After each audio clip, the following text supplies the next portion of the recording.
अस्सलाम वालेकुम। Pakistan बमुकाबला West Indies चौथा टी20 मैच आज खेला जाएगा। चौथा टी20 मैच के लिए पाकिस्तान टीम में बड़ी बड़ी तब्दीलियां हो चुकी हैं। आजम खान की चौथे टी20 मैच के लिए वापसी हो चुकी है।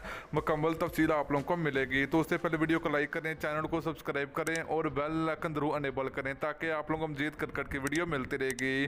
तो चलिए दोस्तों, पाकिस्तान और वेस्ट इंडीज़ के दरमियान होने वाले आज आखिरी टी20 मैच के लिए पाकिस्तान टीम की प्लेइंग 11 की बात करें तो पहले नंबर पर होंगे कप्तान बाबर आजम। नंबर 2 की बात करें तो विकेट कीपर मोहम्मद रिजवान होंगे। नंबर 3 की बात करें तो सरजील खान होंगे। नंबर 4 की बात करें तो फ़खर जमान होंगे। नंबर 5 की बात करें तो प्रोफेसर मोहम्मद हफीज़ होंगे। नंबर 6 की बात करें तो आजम खां होंगे। नंबर 7 की बात करें तो उस्मान कादर होंगे। नंबर 8 की बात करें तो शादाब खां होंगे। नंबर 9 की बात करें तो मोहम्मद वसीम जूनियर होंगे।